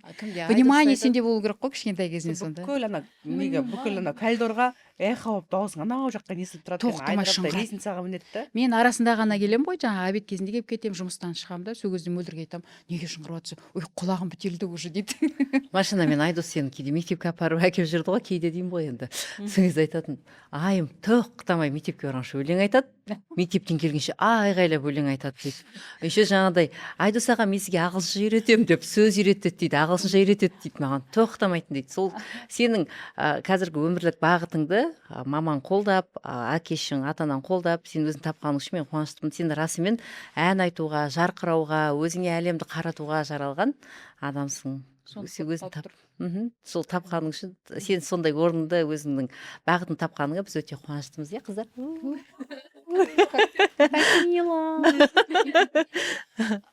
Давайте қазір бір кішігірім ойын ойнап жүрейік. Ойын дегенде Мен қазір ойын құмармын сіздер- десе. қазір мен сіздерге бір сұрақ қоям. Сол кезде сіздер кім, мысалы, допустим, кім ең ерке деп айтам. Сіздер үйдің еркесін қолмен көрсету керексіздер. Көз жұмып Үшеуміз. отырып па? Жоқ, сіздер қарай аласыздар, сосын одан кейін біз үшеуміз жасаймыз. Біз осы сіздер қарап бір отырып, ойын иә? жасайсыз, бүйтпей және саусақ біз қолымызбен үшеуміз сереге ма саусақ Ал бірінші сұрақ. Кім ең ерке? Мама. Айгүл емес па? Мен ба? Кім ең жауапты? Первый. Кім ең көп кешігеді? Бәрің ба десең. Кім ең драматик? Андай драма, бүйтіп андай драма queen дейді ғой. Иә. Жылап андай Мұңғып па? мұңып, иә. Ешкім Өзін Ондай жоқ бізде. жоқ па ондай? сияқты. Мен сезімге берілгім келсе беріле Сезімге саламын. беріліп, Бірақ ондай жылап, емес өзін сияқты, жоқ. жарайды. Кім ең көп ақша жұмсайды? Кім ең ақылды, яғни сабаққа жақсы болған кішкентай кезінде? Әркім өзін көрсетсе де болады, деймін, иә? В принципе, да. Ал бұрын тұрмысқа шықпас бұрын кім ең бірінші тұрмысқа шығып кетеді деп андай болады ғой өздеріңіздің араңызда. Сонда кім ең бірінші Ондай тұрмысқа әңгіме шығып Ондай Біз- айтылған жоқ. біз Біз айтпаймыз рет-ретімен ғой. болу керек деген ғана сөз болды бізде. Әр нәрсе өзінің ретімен болады. Ретмен болды ғой дейсің ғой. Сөйтіп ойладық, иә. Ондай айтпаппыз. Былай. Ол кезде ондай сөздер айтпаймыз ғой. Ондай айтылмаймыз, айтылмайды ондай. Иә, ондай айтпаймыз біз. Телевизорда, андай сериалдарда бір құшақтасып қалса көзімізді жұмып отырмыз. Сондай замандықымыз, иә. Біз иә, қазір иә. бүйтіп қарап отыра береміз ғой. Иә. Нұриманның өзі ана жолы кино қарап жатсақ деп отыр ғой. Мен Нұриман көзін жұмсай деймін, ой дейді ғой. Жарайды. Кім ең көп ұрсады? Енді үлкен болып Айнұр Мен шығар. шаяқтым. Ал кім ең көп ренжиді? Ренжитін ешкім жоқ. Ренжімейміз. Айтпайсыңдар ма? А? Есть какие-то секретики? Ал кімсіз өмірді елестете алмайсыздар? Бір-бірімізсіз. Супер. Енді мама сіз қоясыз ба? Давай. Давай. Енді біз үшеуміз. Осы сұрақтарды, иә, Иә, қайтадан, осы иә? сұрақтар. Сіздер қоясыздар ма әлде? Мәкеле. Айдыраптай қойсын. Ал Айнұр. кім ең ерке? Кім ең жауапты? Кім ең көп кешігеді? Айым. Айым Мен емес. кофеңді аласың да асықпай келесің. Кім ең драматик? Кім ең көп жылайды? Хотя я әдемі Кім ең көп ақша жұмсайды? Кім ең ақылды, сабаққа жақсы болған? Кім ең бірінші тұрмысқа шығады деп ойлайсыз? Кім ең көп ұрсады немесе ренжиді? Ұрсады, ол ренжиді айым. Өзіңді олай ойламайсың ба? Айым? Кімсіз өмірді елестете алмайсыз ең жақында да. Рахмет. Мен жаңа әңгімені жалғастырып өтейін. Біздің заманымызда көп нәрсе айтуға болмайды деп. Әдемікпен бір сөйлесіп отқанда әдемік айтады. Мен алдағы өмірде дейді күйеуге шыққанда енеммен дейді, біз ондай әңгіме айтпайтын едік қой. Енеммен дейді ең жақсы қарым-қатынаста болғым келеді дейді. Жаңағы бірге шопинг жасағым келеді, бірге моншаға барғым келеді, бірге серуендегім келеді, бірге тусовать етіп билеп көңілді болғым келеді дейді. Охо деп таңғалдым мен. Қандай біз ондай әңгіме айтпайтынбыз. Білмеймін, мен енді өзімнің көргенімді жасаймын десек. Мен де солай ойладым. Өйткені менің таныстың бір қызы бар сенімен қатар. Ол болса наоборот дейді, мамасы жоқ жерге шыққым келеді дейді, енем жоқ жерге дейді. Жаңа енді қайтыс болған жерге шыққым келеді дейді да. Сосын ойланып отырсам, анағы жақтың мамасы андай тұйықтау, ренжігіш адамдарға ішіне сақтап қалады. Сондай кісі екен. Әдеміктің мамасы болса, мен адамдарды жақсы көремін деп тұр. И қыздарына шамасы беріліп тұр. Енесін қалай күткенін көрдік қой. Мен ба? Ойбай. Енесіне көйлек алып беріп, бәрін алып беріп. Иә, бүкіл иә. үйіндегі үйде не бар бәрін әжеге сыйлап құрметтеп, әже болсын әженің қасында подругасы болса, оның қасында ауыл бір көрші болса да бәріне негізі беріп. солай болу керек. Келін болып түскен соң өзің сол жаққа қараған жақсы ғой. Әйтпесе көбісі мына өзің жағына, өзің туыстарына қарай береді ғой. Негізі енді қадірлеп сыйлап жатса болды ары қаратай. Келін негізі солай болу керек, по идее. Сол түскен жағын сыйлап. Бізге мысалға мөлдір олай қатты қарамайтын, наоборот, ана жаққа жақсы қарайтын әжелеріңді. Керемет сыйлайтын. Сізге мама толықтай үйретті ма? бердім. Ой, мама деп сізге Жоқ, әже өзім- үйретті ма? Мен өзім мамам ба? Иә. Мен мамам 13 жасында өтіп қалды. 13 емес, мөлдір 12-десің сен. бірақ сонда сіздер 13-ке енді ол- толып жатқансың. Жоқ, 13-ке толдым өткен мен мамам. Мартта толдың, мамам апрельде қайтыс болды. Енді ғана толып жатсың, сен 12-десің. Бізге енді мамамыз қайтыс болған соң мөлдір бізге сіңілі емес, как баламыз сияқты болып кетті. Бірақ сіңіліміз, бірақ ішіміз мынау баламыз сияқты болып тұрады да. Өйткені кішкентай болып қалды ғой. Айгүл екеуміз кәдімгідей алаңдап, елеңдеп, сөйтіп қатты қарайтынбыз бір-бірімізге. Енді содан ғой деймін. Мөлдірге жаңағы Айгүл кеше пост шығып жатыр ғой. Алдынан келсе тістейтін, артынан келсе тебетін екі апаң бар деп. Содан ішке бізге мөлдір бізге баламыз сияқты болып қалған ғой. Негізінде атак, бірақ арамыздағы ең пысық әрине мөлдір бүкіл жұмысты тапырлатып, мына бір қолмен бүйткенде 1000 жұмыс бітеді ғой. Иә. Бір бүйтіп қалғанда адам таңғалады. Негізі мамамыз сондай болған ғой деймін. Мамамыз мектептен келеді да, бір уақытта кірді жуып тастайды, тамақ та істейді. Мамамыздың тамағы өте дәмді болған. Бүкіл туыстар әлі айтады, жай макаронның өзі керемет дәмді еді ғой деп. Сол мамамызға тартқан ба, қолын бүйткенде мөлдір дегенім 1000 шаруаны бітіріп тастайды ғой, иә? Иә. Сондай. Сондықтан бізге мөлдір баламыз сияқты негізінде. Ішімізден солай чувствовать етеміз. Бірақ біз білеміз. Бірақ біз білеміз, сіңіліміз. Болды. Қыз тауып алдық. Кім айтатын, әдемі туылды, қыз туғымыз келеді дейді, айым туылды, қыз туғымыз келеді дейді, айару туылды, қыз туғымыз келеді дейді, сіз екеуі ақылдасың. Может, екеуміз бір қызын сұрап аламыз. Иә, Айнұр аптай да сізде 2 ұл, Айгүл аптай сізде 5 ұл. Хотели бы дочку десең? Конечно. Иә. Сендер сияқты қыздар, ол арман. Біз жүрген жерімізде, отырған жерімізде түкіріп, тупай деп көз тимесін деп айтып отырамыз. Мөлдір сен қандай бақыттысың деп айтып отырамыз. Мөлдір өзі туғаннан бір ерекше баққа ие болып туған қыз ғой. Мөлдірді Аллах тағала бүкіл жағдайын жасап қойған. Қыз десе қызды берді, ұл десе ұлды берді, бақ десе бақты берді, атақ десе атақ берді. Махаббаттың да көкесін көрді, бәрін көрген ғой, ақшаны да көрді, оқуды да көрді, қаланы да көрді, білмеймін, бәрін көрді. Біз соған бақытты болып жүрміз. Иә, мөлдір көрген сайын біз рахаттанамыз, Иә, Айнұр екеуміз. рахаттанамыз, иә. Мөлдір Айгүл рахаттанбас. аптайды қасымда жүрген кезде мен кәдімгі өзімді өте мықты, қалай деп айтсам екен, мықты тіреулердің тұрғанын сезінемін қатты. Осы сәтте күшті жаңалық айтып кетейін. Аха. Аналарына не айтады? Бізді «Шай большом городе» кино түсірдік қой. Сол киномен бізді Қырғызстан еліне шақырып жатыр. Сол жерде тура осы құраммен барымыз бірге барамыз. Давайте қолымызды ұстайық онда. Қырғыз бауырлар, күтіңіздер. Бізде это очень мило деген сөз бар осындай. Бұйырса, мамыр айының 6-сы күні Қырғызстанға ұшамыз, бәріміз бірге. Мен биыл шетелге бармағам девочки. Қырғыз бауырлар бізді осылай өздері айтты, 3 қызыңызды және 2 апаңызды алып келесіз бе деді. Сондықтан қырғыз бауырлар бізді күтіңіздер. Қуаныштымыз. Сол «Шай большом городе» киносымен шақырып жатыр. Қалай күшті. Өнерімізді көрсетеміз, жаңа дос, жаңа орта табамыз. Мен осындай 2 апамен мақтанып тұрып, 2 қанатым мені бүйтіп көтеріп жіберетін. Сөйтіп 3 қызымыз бар, барымыз бірге осындай жаңа дос тауып, жаңа орта. Өте қуаныштымыз біз. Не ниетіңе беріп жатыр деген осы. Жаңағы Айгүл мөлдірдің несі, осындай ақ көңілділігінен Алла беріп жатыр бәрінде. Негізі ниеттен дейді ғой, сол ниетіңе беріп Қырғызстан шақырып жатыр мені. Иә, шүкір. Біздің енді бауырлары бәрі сондай енді. Білесіңдер ғой. Жүріп кетеміз. Бақыт ағамыз, Әділет ағамыз, одан Айнұр, Айгүл, мен, сосын бауыржан ініміз бар ғой. Әке-шешеміз сондай болды. Жүгіре береді, көмектесе береді. Өз мамамыздың бір сөзі бар. Жаңа өзінің сіңілдері тұрмысқа шығып жатса, ағайынның қыздары тұрмысқа шығып жатса, мамамыз түн бойы көрпе тігеді. Бізге тіккізеді ғой, біз мақта түтеміз ғой. Иә, анау көрпенің ішіне сіз көрмегенсіңдер ғой. Қойдың жүнін салатынбыз, мақта салатынбыз, түйенің жүнін, соны не істейміз деп өтеді жаңағы оны тіккен қылшығын алып, иә тазалаймыз. дүние қыздар күйеуге шығады, мамалары жоқ, Қиын ерте дүние. қайтыс болып кеткен туыстар бар. Соларға мамам алады да жаңағы көрші нелерді шақырады, әжелерді шақырады, сосын оларға шайын береді, өзі құятын Марқұм Гүлбаршын апа, сосын біз Зейнеп апа. бармыз, бізге жаңағын түтетіп қояды.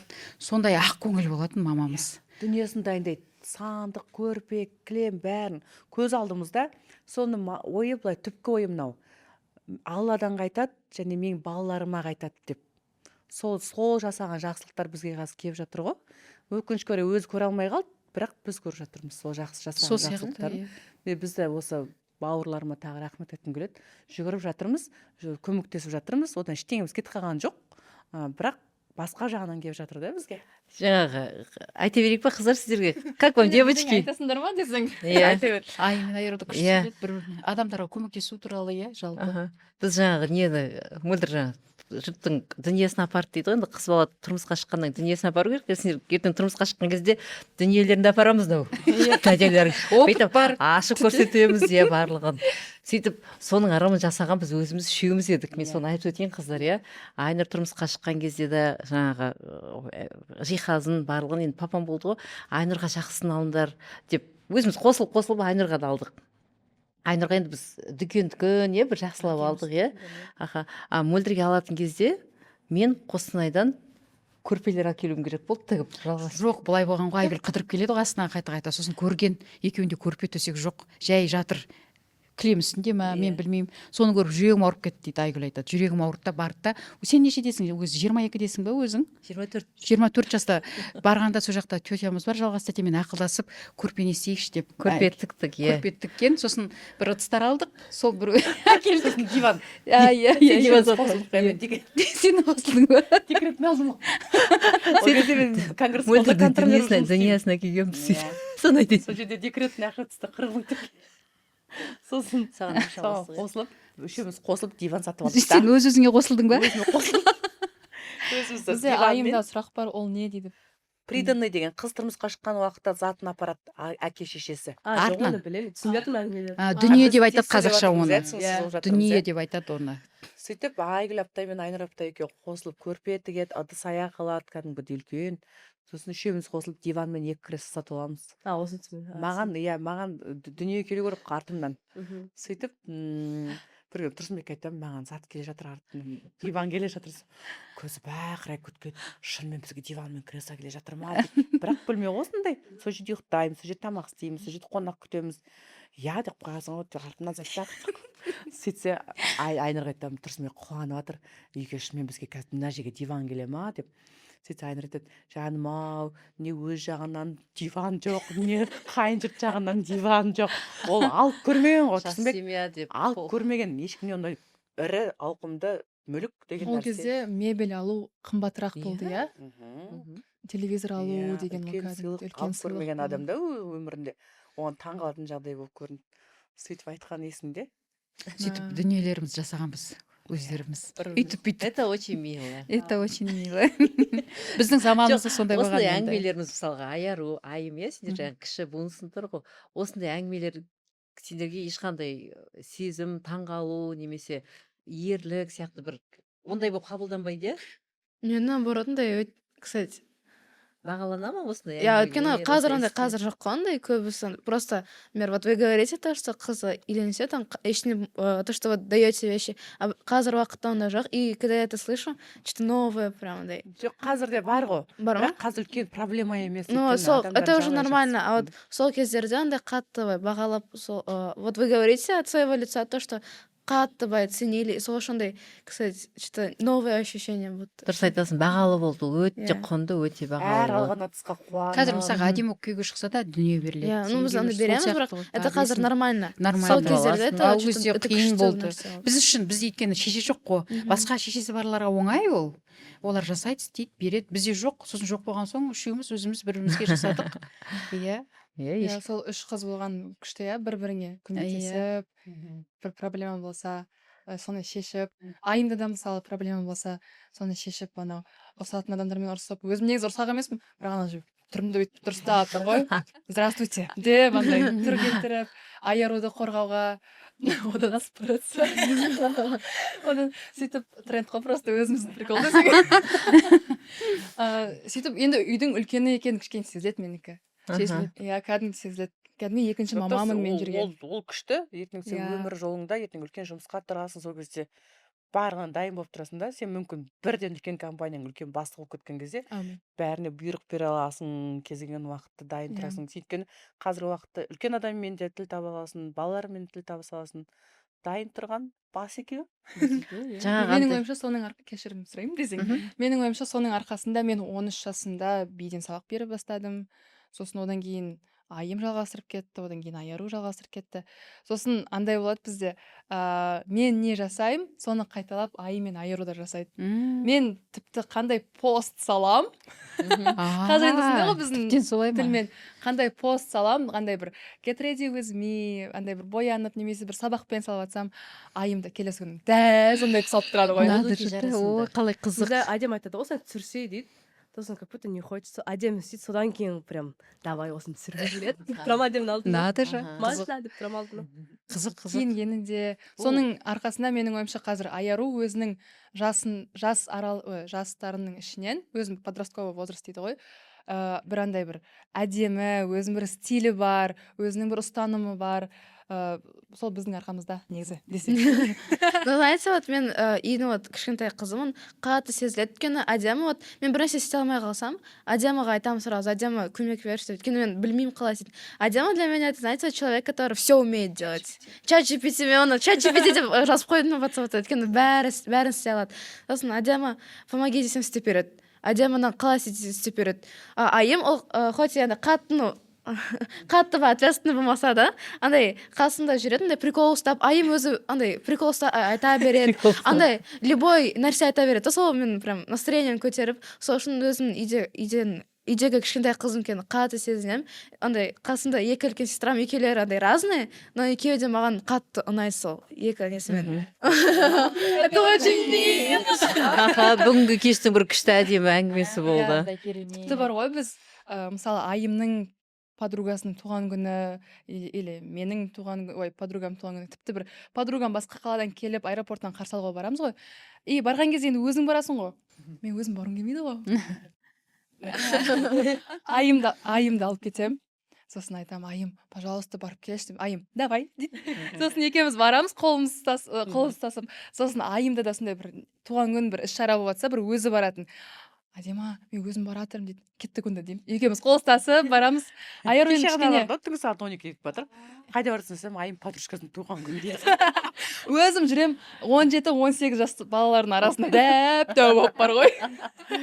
Бір Айнұр аптай мен Айгүл аптай деп бірге қол ұстасып дискотекаға кететін. Қолдар ұсталып кетеді. Сол айтам ғой Айару айаруға. болып мен қалып қоямын. Айару қалып қоя ма? Айару сияқты қалып қоямын Иә, мен де. Енді кіргізбейді ғой мен дискотекаға. Иә, сол айаруға айтам ғой. Айару сен кішкене қалды. Бойың да кішкене өссін. Біз сияқты болғанда үшеуміз жүреміз. Хорошо. Дейді қалады сосын. Бірақ өзінде достары күшті.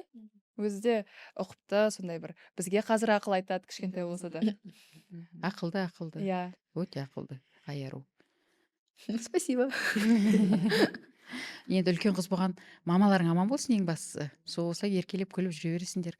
Жаңағы үлкен қыз демекші, үлкен қыз болған кезде кейіндері жаңағы құдалары бар, туыстары бар, олар да саған айтады замечаниесін.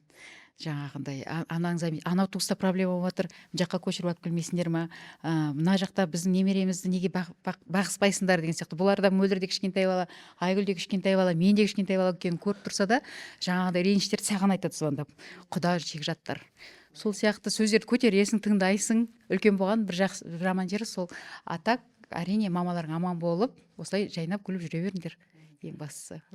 Ал сендерде андай болды ма, кішкентай кездеріңде, енді сендерде қазір ғой, сіздерде кішкентай кездеріңізде бір есте қалған, ең ұнаған сәт, бір мүмкін бір сыйлық берген шығар, мүмкін бір жай ғана бір жерде қорғап қалған шығар, бір сестра немесе сіңілің ретінде, сондай бір сәттер болды ма Біздің сендерде? бала кезімізде ең күшті әдемі сәт.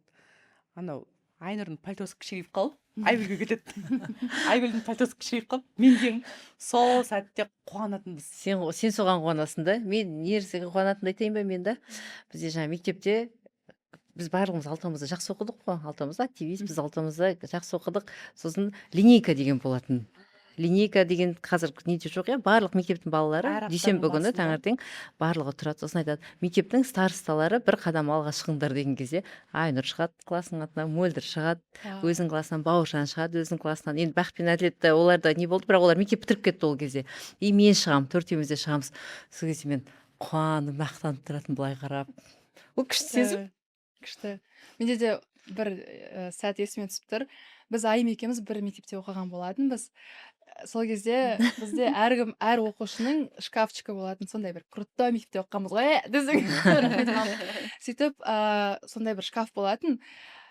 Сосын анау обед уақытында Айым келеді да, ешкімге айтпай бүйтіп шкафқа не салып кететін, шоколад. Майо дегендей. Андай тесік болатын, Коктейль кішкентай болады. тесік. Ол шкаф былай кілтпен ғана ашылады да, и каждый күнде келеді да бүйтіп шоколад тастап кетеді.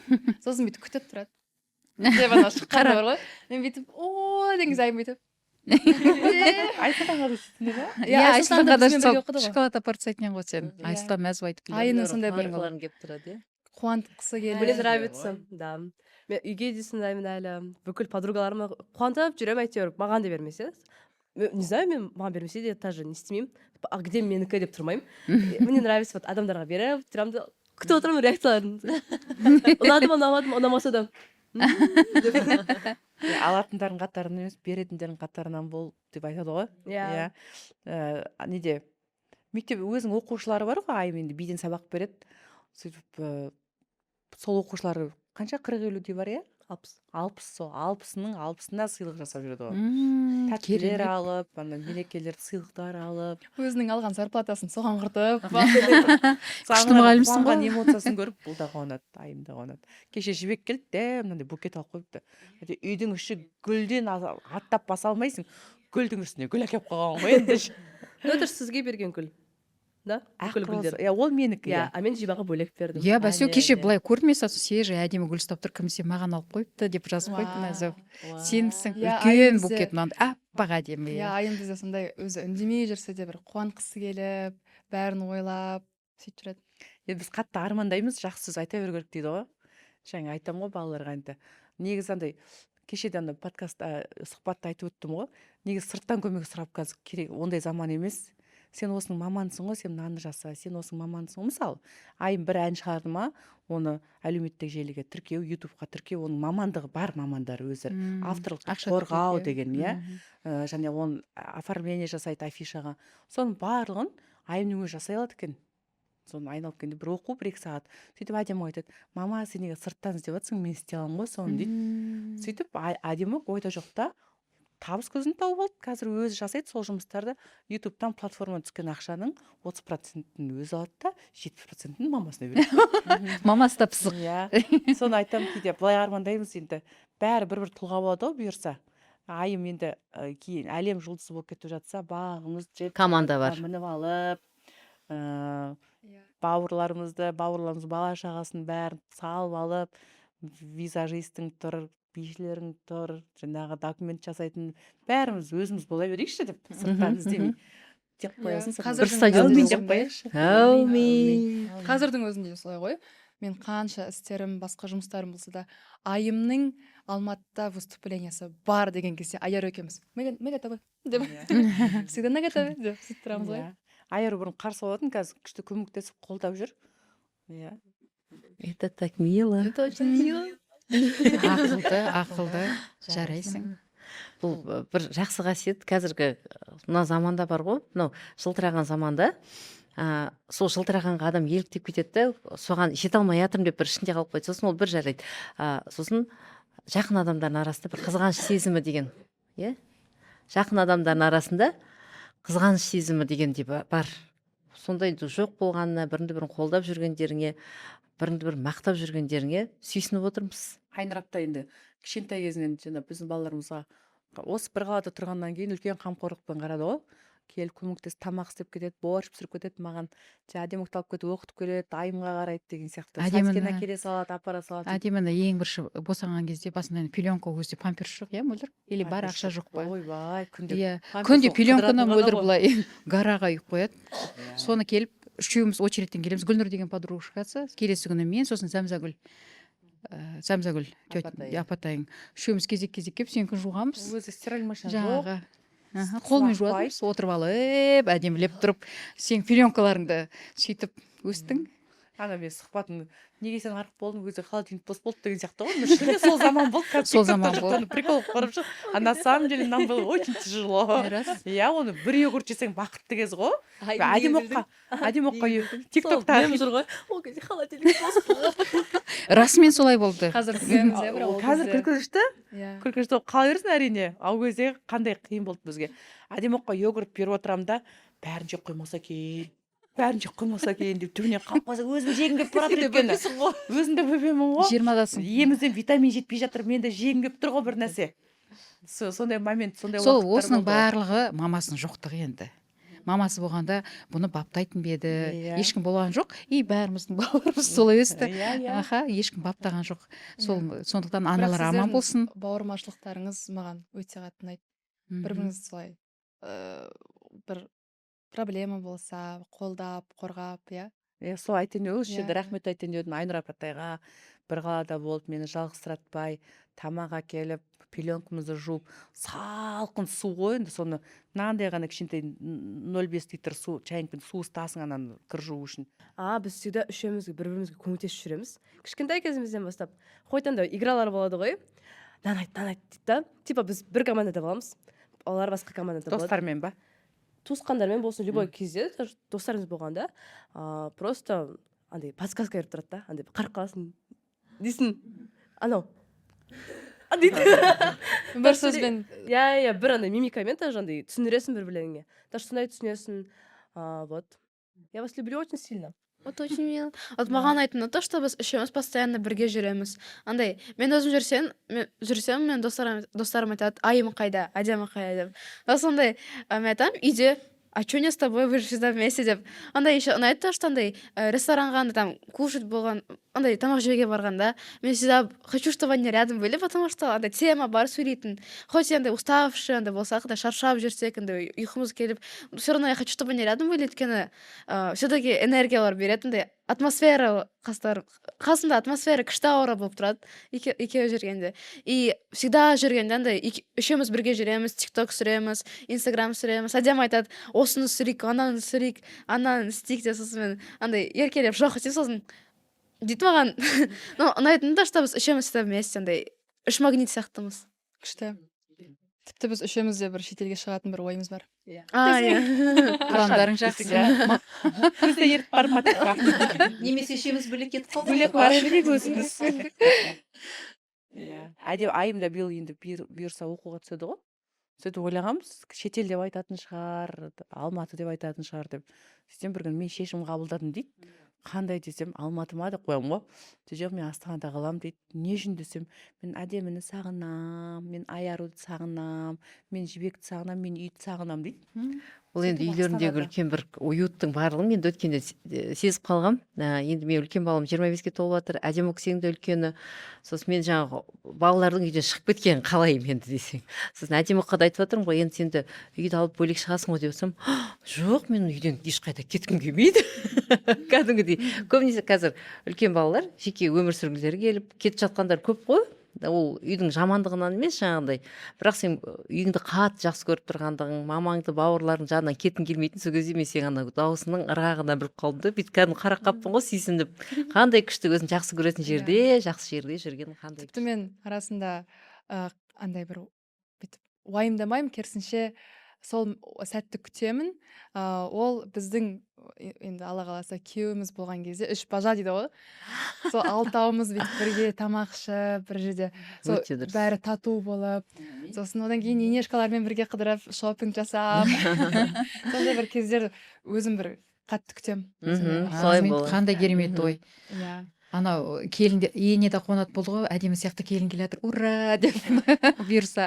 сол маған айтады достарым, мә сендердің семьяларың вообще күшті, сені алатын отбасы вообще бақытты болатын шығар. Там Әрине. сондай бір бәрін істей аласың, не то что істей аласың, тіпті как адам ретінде өте күштісің, отбасында текті, маған бізге ұнайды анау мен айтамын, енді алсайшым қорқамыз дейді ғой. Мен айтамын, а так та менің Айнұр апатай, Айгүл апатай, Мөлдір деген мамам и сестраларым бар. Олар өте күшті деп. Сол барған жерге де мысалы мен тіпті подкастты түсіремін деп ойлаған кезде мен ең басында вот сіздермен және де Айым Айарумен түсіремін деп шештім. Өйткені мен сіздер осы подкаст түсіруден қорыққан жоқпын, өйткені сіздер барсыздар. Осылай бір тема мысалы, енді өзім бірінші опыт болғаннан кейін осындай бір сөйлей алмайтын бір кездер болады, немесе бір ойым жеткізе алмайтын кездер болғанмен де сіздер алып кете аласыздар деген бір как сенім болды. Сол себепті сіздерді осылай шақырып, ал сіздер менің осы шақыруымды қолдап, қабылдап жатқандарыңызға көп рахмет. Айым Айару, сендерге де рахмет. Жоқ демей, всегда менің айтқандарымды тыңдап, естіп, қолдап жүргендеріңе көп рахмет. Осындай идея туғандағанда біз қандай бақытты болдық, иә. Өте бақытты болдық, әдемі, саған көп рахмет. Біз расымен қатты бақытты болдық. Мә, ондай да бола ма? Конечно, әдемі, әрине әдемі, барамыз деп қуана. Мила. Ол подкасттың біздің отбасылық мұрағатта үлкен естелік болып қалатынына саған рахмет. Бұл өте үлкен естелік, ертең біздің балаларымыз үшін де, өзіміз үшін де үлкен естелік. Сосын және бұл жерде тәрбиелік мән де бар. Бауырлар бірін-бірі жақсы көру, сыйлау керек. Ол барлық қазақ отбасында осындай бауырлар тату екеніне ешқандай күмәніміз жоқ. Бірақ оны тағы да жақсы нәрсені жақсы көрсете беру, ол негізі дұрыс нәрсе. Бізде қазақ отбасылар бәріміз осылай тәрбиелеген. Барлығы да сондай біріне бір бауырмал, біріне бір болсын деп тұрады. Біз де сондай қатардағы қазақ отбасылар, қазақ бауырлар, апалы сіңілдеріміз қатардағы. Біз соны тағы да Адимоктың жобасын іске асырайық деп, және осындай студияда отырғымыз келіп тұр. Бізге де өте қызық тәжірибе, өте қуанып отырмыз. Мен білем ғой, енді каждый по-любому айнаның алдына тұрып, сәлем, менің осындай деп бір қызық историяларын да айтып тұр ғой. Мне кажется, Айгүлапта да точно сондай болды. Айнаға қарап. Айтты ғой, мана айтты ғой, болды ғой жаңағы қиялданып, рекламаға түсіп. Түсетіндей, рекламаға түсетіндей қызбын деп мама тұр ғой. сізде по-любому болды. Болды.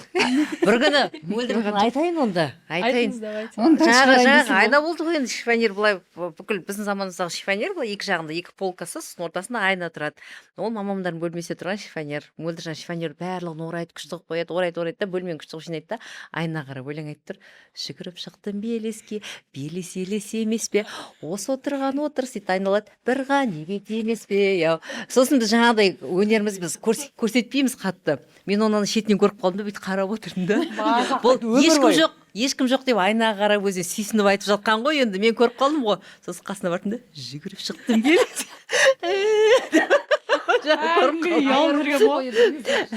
Соңында Мөлдіржанның өткен сайын жүгіріп шықтым белеске. Намысына тиіп қойды. Менде ондай болған. Айым неге айнаның алдына бүйтіп қарап, сыланып, бүйтіп макияжын жасайды ғой. Арасында бүйтіп интервью беріп жатқандай бүйтіп өз-өзімен әңгіме айтып, сөйтіп отырады. Сосын бір күн тоже сондай болды, Айаруда да бүйтіп жүріп баратым да, и Айар ондай өзімен өзі біреуге интервью беріп жатыр әйтеуір. Анда орысша, на самом деле бірдеңе деп телефон қойып қойған. Сосын мен түсініп, мыналарға бір съемка жетпей жатыр ау дедім да, өзім ұйымдастыра салдым. Шынымен де Айару, Айым, сендер сұхбатқа барғыларың келді ма бұрын? Давай, желание қатты болмады, но я думала, но я не думала, что мы будем здесь сидеть. Андай. Жалпы барғыларың келді болмады ма? Десең қоймасаң, иә? Енді айтсаңдаршы. Енді үш қыз демекші, біздің мамамыз өзі үш қыз, ағайын жаңағы. Мамамыз үш қыз болды, сосын біз үш қызбыз, сендер үш қызсыңдар. Папаларың жағында қыздар тоже үшеу. Үш ұл, үш қыз. Енді ол тәтелерің хабарласып жатыр ма, мен білмеймін. Хабарласып жатса тоже подкаст әдемі қатырып жүреді ғой. Ол жақта да үш қыз, біз жақсы араласатынбыз. Үш қыз деп, құдашалары деп жақсы араласатынбыз, енді солай. Мен сол көріп жүрген менде бүкіл отбасыда үш қыз ғой.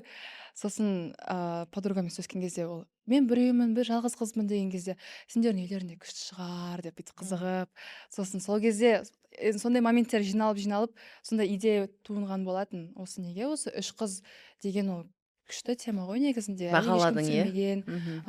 Үш қыздың өзінің үйде рөлі бар, отбасының бір үш қызы деген күшті атағы бар деген сияқты. Сөйтіп осылай сіздерді шақырып отырмын. Сөйтіп шақырғаныма көп рахмет. Шақыруларыңыз, ойбай, мен шақырдым ғой. Келгендеріңізге әдемі шақырған. келгендеріңізге көп рахмет. Я это ценю. Сол. Мен ана Баян Алагөзова ханымның өзіміз жақсы көреміз ғой сыртта, иә? Баян ханымның Сыйлаймыз. сыйлаймыз, құрметтеп тұрамыз. Ол кісінің жасап жатқан еңбегі орасан зор, мықты адам. Сен жазған сол бір постың ұнайды, жаңағы Баян Алагөзова орыс тілді болғанмен нағыз қазақи жасап жатқан жобаларына мен бас иемін. Жаңағы Қазақ аруы болсын, жаңағы Алтын хан болсын, қазақша қазақ кино әлемінде қазақша кинолар түсіре бастағандардың алғашқылардың бірі. Соны сен атап өтіп жаздың ғой. Иә, кешу. Қазақша оюлармен заманауи стильде киім тігіп сахнаға жатып шыққанда бірінші қадам. Сол постың маған ұнады мысалға. Рахмет, иә. Шын мәнінде жаңағы орысша сөйлейді деп ел ренжи береді ғой. Оның кісінің ең бастысы патриоттық сезімі лаулап тұр, жүрегі қазақ тілі жаңағы қатты сондай жандардың бірі ғой. Сөйтіп Айсәуле екеуі бір күні сұхбат жасап атты. Айсәуле деп күліп қойып, менің қыздарым Айсәулені жақсы көреді. Біздің буынымыз Баян ханымды жақсы көреміз, иә? Айсәуле үйде өзім шай ішіп жатқан кезде Айсәулені көп айтамыз.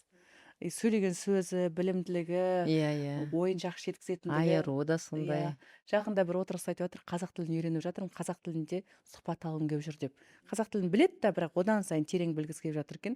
Сол сұхбатын көрген кезде қандай әдемі мамасы мен қызы, анасы мен қызы бір-біріне сұхбат алып жатыр. Сол сәт мінекей бізге де бұйырып та, енді әдеміліктің ерекшелігі 3 қыз деп қойғаны. Әркім өзінің апалары сіңлілерімен, біз апа сіңлілерімізбен бірге отырғандығымыз. Мен ойлаймын, көріп отқан көрермендер өз ойларын білдіріп, біз де қатыссақ деп хабарласып жатса, қалай жасайсың ба? Әрине. Бола ма? Қуана шақырамын. Күшті. Егер қызықты бір идея болып жатса, немесе осылай подкастта сіздер өзіңіздің ойыңызды айтқыңыз келсе, онда комментарийға жазып, немесе маған дайректке хабарлассаңыздар болады. Қуана Өте шақырамын. күшті. Жаңа тағы бір сөзін қалды, енді үш қызбыз ғой біздің үйде. Иә. Сол үш нағашыларымды да шақырсам дейді. Мына мөлдір бар, осындай бір қаншыл бауырмашыл адамдар, ана үш ағамды, үш бауырымды экранға түсіп қалса. Одан бұрын мөлдірде продюсерлік қабілет оянып тұр ғой деймін. Тағы да идея тастап сөйтіп тұр ғой деймін. Және Жаңа өзі айтып жатты. Өзі айтты. Иә, естідік соны, сен нақтылап шегелеп жатқанды айтамын ғой енді. Сол сәтті күтеміз ба қыздар? Күтеміз. Сен нағашылардың айтары көп, Бауыржан нағашың, Бақыт нағашың, Әділет нағашыңның әңгімелері өте қызық. Тез шақыршы. Көргіміз келіп бара жатыр. Өзімізден сол кісілердің сұхбатын көргіміз келіп бара жатыр. Рахмет келгендеріңізге. Көп рахмет. Я ценю. Ал сіздерге осы подкастты соңына дейін қарағандарыңызға көп рахмет. Ұнаса лайк басып, комментарий жазып, маған менің каналыма тіркеліп қойыңыздар. Нет, қызық болды маған. Маған да Қызық қызық болды ма? Ты молодец. Жұлдыз со стороны әдем. Жұлдыз тырқылдап. Жұлдыз тырқылдап күледі ғой. Жұлдыз тырқылдап тұрып күледі. Күліп жатыр ма? Сен күлген ұнап тұрмасың саған? Білмеймін, саған қарадым еще. Мне кажется, мына жақта келгісі жылаушылар көп болған сияқты. Да, думайте. әдемі сен красавчик. Басында.